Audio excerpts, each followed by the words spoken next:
অবশেষে শৈলকুপায় গড়াই নদীর পাড় থেকে বিশাল আকৃতির একটি কুমির আটক করেছে স্থানীয়রা।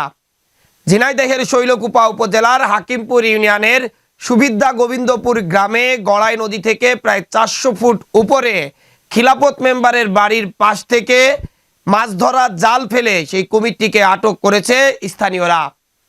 প্রায় 2 মাস ধরে কুমির আতঙ্কে দিন পার করছিল শৈলকুপা উপজেলার গড়াই নদীর অববাহিকায় যাদের বসবাস, ঠিক সেই মানুষগুলি।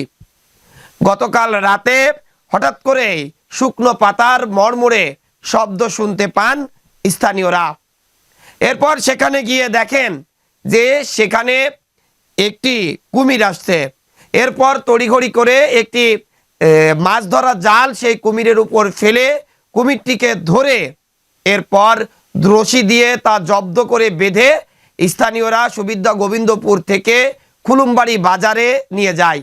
এরপর সেখান থেকে শৈলকুপা থানা পুলিশ তা উদ্ধার করে শৈলকুপা থানায় আনেন। সেখান থেকে যশোর বন বিভাগের কর্মকর্তারা এসে কুমিরটিকে উদ্ধার করে নিয়ে যায় বলে এমন তথ্যই এসেছে। সাবেক চেয়ারম্যান ওনার তত্ত্বাবধান উনি নিয়ে আসছে, কারণ উনি না আনলে হয়তো এই কুমিরটি আমরা সেভ করতে পারতাম না। পর ওখানেই তার নেতৃত্বে আমরা কুমিরটিকে সেভ করে আমরা ওসি মহোদয়ের সাথে মোবাইলে কথা বলে আমরা এখানে নিয়ে আসি সেফটির জন্য, এবং কুমিরটি এখন মোটামুটি সুস্থ আছে। এবং আমাদের বন্যপ্রাণী যে টিম, যারা রেস্কিউ টিম, যারা সাধারণত আপনার ওটা ইঞ্জেকশনের মাধ্যমে বেহুশ করে ওটা খুলনায় নিয়ে যাবে, তারপর ওখান থেকে হয়তোবা ট্রিটমেন্ট করে কয়েকদিন রেখে তারা এখন যা করে আর কি। কুমির আতঙ্কে দিনের পর দিন পার করছিল গড়াইপাড়ের হাজার হাজার মানুষ। বন বিভাগকে একাধিকবার খবর দিলেও তারা এই বিষয়টি নজরে আনেননি বা গুরুত্ব দেয়নি। অন্যদিকে কুমির আতঙ্ক দিন দিন বাড়ছিলই।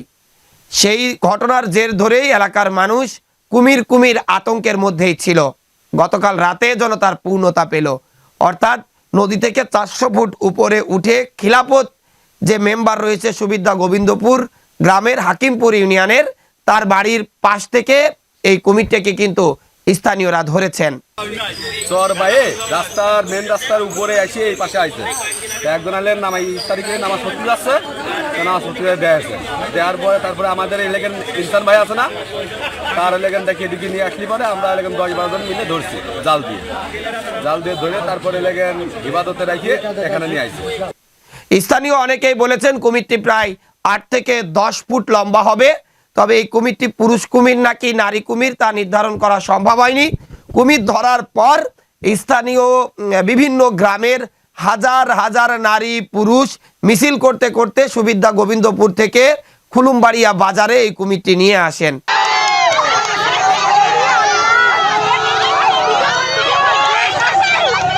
সেখানে শৈলকুপা থানার ভারপ্রাপ্ত কর্মকর্তা সহ শৈলকুপা থানা পুলিশ ঘটনাস্থলে গিয়ে কুমিরটিকে জীবিত উদ্ধার করে শৈলকুপা থানায় আনেন। শেষ খবর পাওয়া পর্যন্ত কুমিরটি বন বিভাগের কর্মকর্তাদের কাছে হস্তান্তর করার প্রক্রিয়া চলছিল। আমাদের এখানে প্রথমে ত্রিপল লাইনে একটা ফোন আসে যে কুমির আটক হয়েছে, এবং সেখানে উৎসুক জনতা প্রায় 20-30 হাজার উৎসুক জনতা ছিল। তাদের সংবাদে আমরা সেখানে পরিস্থিতি নিয়ন্ত্রণের জন্য আমরা পুলিশ পাঠাই, এবং পুলিশ এবং বন বিভাগের সহায়তায় কুমিরটি থানায় নিয়ে আসা হয়, এবং আমরা পরবর্তী প্রক্রিয়া এটা আমরা খুলনা বন বিভাগের কাছে হস্তান্তর করব। এই কুমিরটি যদি এখন মারা যেত তাহলে হয়তো সম্পূর্ণ দায়ী হতো সাধারণ মানুষ, কিন্তু তারা তো আতঙ্কিত হয়েই তারা এই কাজটি করেছিল।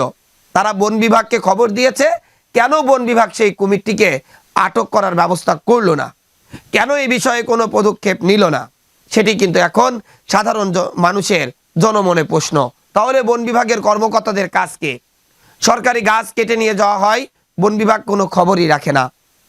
নদীতে অবাধে কারেন্ট জাল পেতে মাছ নিধন করা হয়, সেখানেও বন বিভাগ খবর রাখে না। আবার এখানে বন্য প্রাণী ধ্বংস হয়ে যাচ্ছে, সেটাতেও বন বিভাগ খবর রাখছে না। তাহলে বন বিভাগের কর্মকর্তা কর্মচারীদের সরকার যে বেতন দেন জনগণের ট্যাক্সের টাকায়, আসলে তাদের কাজটা কি, সেই প্রশ্নই এখন সাধারণ মানুষের। তবে এই কুমির ধরাকে কেন্দ্র করে শৈলকুপার বিভিন্ন মানুষ সামাজিক যোগাযোগ মাধ্যমে পোস্ট করে বলেছেন কুমির হয়তো প্রথমবার এসেছে তাই বুঝতে পারেনি এটা শৈলকুপা, অর্থাৎ কুমির ভুল করে শৈলকুপায় চলে এসেছে। Desk report, eagle TV news.